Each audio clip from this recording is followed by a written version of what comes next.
రక్షకుడైన యేసుక్రీస్తు నామములో మీ అందరికీ క్రిస్మస్ శుభాకాంక్షలు తెలియజేస్తూ ఉన్నాను. నేడు క్రీస్తు యొక్క పుట్టుకను జ్ఞాపకం చేసుకుంటూ ప్రపంచవ్యాప్తంగా ఎంతో ఘనమైన వేడుకగా జరుపుకునే పండుగ క్రిస్మస్ పండుగ.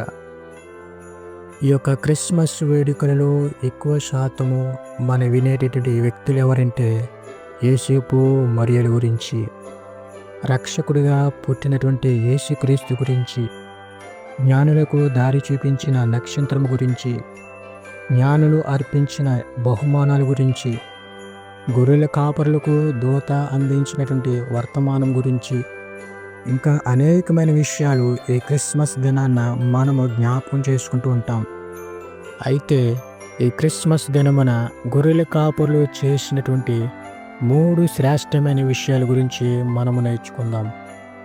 ఈ గొర్రెల కాపరులు ఎవరంటే సమాజంలో పేరు ప్రఖ్యాతులు లేనటువంటి వ్యక్తులు, పేద కుటుంబాలుగా పరిగణించేవారు.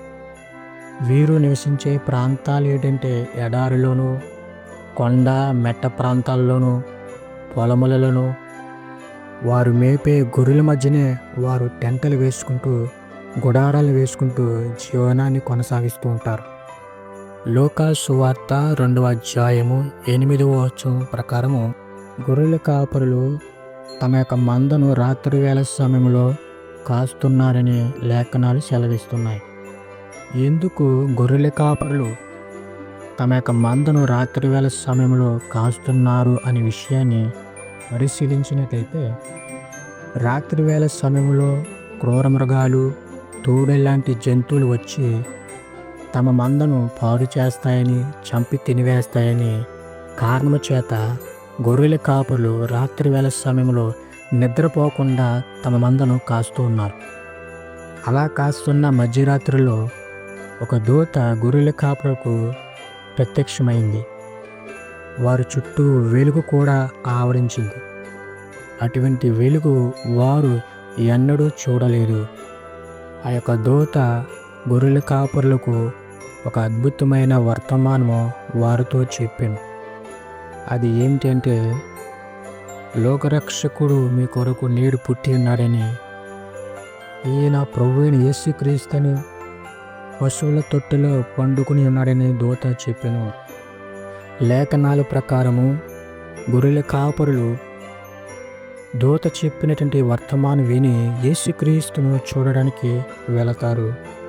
వెళ్ళిన తర్వాత గొర్రెల కాపరులు చేసినటువంటి 3 శ్రేష్టమైన పనుల గురించి ఈరోజు మనం నేర్చుకుందాం. మొదటిది, ప్రభువుని గురించి ప్రచారం చేసిన వారు. లూకా సువార్త 2వ అధ్యాయము 17వ వచనం. వారు చూసి ఈ శిశువును గూర్చి తమతో చెప్పబడిన మాటలు ప్రచురం చేసిరి. ఎప్పుడైతే యేసుక్రీస్తుని వారు చూశారో వెంటనే వారు దూత చెప్పిన మాటలను జ్ఞాపకం చేసుకుని ఆ మాటలను వారు ప్రచారం చేస్తూ ఉన్నారు. యేసుక్రీస్తును ప్రజలకు పరిచయం చేస్తున్నారు. ఆయన లోకరక్షకుడైన ఒక మెస్సయ్య అని యూదులందరికీ కూడా దూత చెప్పిన వర్తమానాన్ని ప్రజలందరికీ ప్రచారం చేస్తూ ఉన్నారు. లోకరక్షకుడైన యేసుక్రీస్తు మొదట గొర్రెల కాపరులకు పరిచయం అయ్యాడు. ఈ గొర్రెల కాపరులు ఎవరంటే సమాజంలో పేరు ప్రఖ్యాతులు లేనటువంటి వ్యక్తులు, గుర్తింపు లేనివారు, పేదవారు. కాబట్టి యేసుక్రీస్తు ఎవరి కొరకు ఈ లోకానికి వచ్చాడని అంటే, ఎన్నిక లేని నీలాంటి నాలాంటి వారి కొరకు, గుర్తింపు లేని వారి కొరకు, పేద కుటుంబాల కొరకు ఆయన ఈ లోకానికి వచ్చాడని ఈ క్రిస్మస్ దినాన మనం జ్ఞాపకం చేసుకోవాలి. కాబట్టి క్రీస్తును చూసిన ఈ గొర్రెల కాపరులు ప్రజలకు తెలియజేస్తున్నారు. ఈ క్రిస్మస్ దినాన నీవు కూడా క్రీస్తు యొక్క పుట్టుకను గురించి ప్రకటించాలి, ప్రచారం చేయాలి, అనేకులను ప్రభులోనికి నడిపించాలి. అప్పుడే నీకు ఈ క్రిస్మస్ నీకు దీవెనకరంగా మారుతుంది. Praise the Lord. ఆమేన్. రెండవ విషయం చూస్తే, గొర్రెల కాపరులు ప్రభువును మహిమపరిచారు. లూకా సువార్త 2వ అధ్యాయము 20వ వచనము. అంతటా ఆ గొర్రెల కాపరులు తమతో చెప్పబడినట్టుగా తాము విన్నవాటిని కన్నవాటన్నిటినీ గూర్చి దేవుని మహిమపరచుచు స్తోత్రము చేయుచు తిరిగి వెళ్ళిరి. ఈ వచనం ప్రకారము గొర్రెల కాపరులు విన్నవాటిని కన్నవాటిని గురించి దేవుని మహిమపరిచి స్తోత్రం చేశారు. వారు ఏదైతే విన్నారో, ఏదైతే చూశారో దేవునిని మహిమపరిచారు. ఈ క్రిస్మస్ జరుపుకుంటున్న నీవు ఆ దినాల్లో క్రీస్తు పుట్టినప్పుడు నీవు నేను లేకపోవచ్చు, కానీ ఆయనను చూడలేకపోవచ్చు, కానీ క్రీస్తుని గురించి, క్రీస్తు యొక్క పుట్టుకను గురించి పరిశుద్ధ లేఖనాల ద్వారా మనం చూసాము, విన్నాము. దేవుడు చేసిన గొప్ప కార్యాన్ని బట్టి, ఆయన మనకిచ్చిన గొప్ప రక్షణ బట్టి మనందరూ కూడా ఈ క్రిస్మస్ దినాన దేవునిని మహిమపరచాలి. గొర్రెల కాపురులు దేవుణ్ణి మహిమపరిచారు. ఎప్పటి నుండో ఎదురు చూస్తున్న ఒక మెస్సీయను చూశారు, ఒక రక్షకుని చూశారు. చూసి వారి దేవునిని మహిమపరిచారు. We should glorify our God himself because he gives salvation in our life. He came to save us from our sin. ఈ క్రిస్మస్ దినమున క్రీస్తు నా కొరకు పుట్టినాడని నీవు సంతోషంతో ఆయనను ఘనపరచాలి, ఆయనను మహిమపరచాలని దేవుని లేఖనాలు సెలవిస్తున్నాయి. క్రీస్తు యొక్క నామాన్ని ప్రకటించాలి, ఆయన యొక్క నామాన్ని కూడా నీవు మహిమపరచాలని దేవుని లేఖనాలు సెలవిస్తున్నాయి. దేవుని నామానికి మహిమ కలుగును గాక. ఆమేన్. మూడవ విషయం చూసినట్లయితే గొర్రెల కాపరులు ప్రభువునకు స్తోత్రం చేసినారు. లూకాసు సువార్త 2వ అధ్యాయము 20వ వచనంలో ఈ విధంగా రాయబడింది.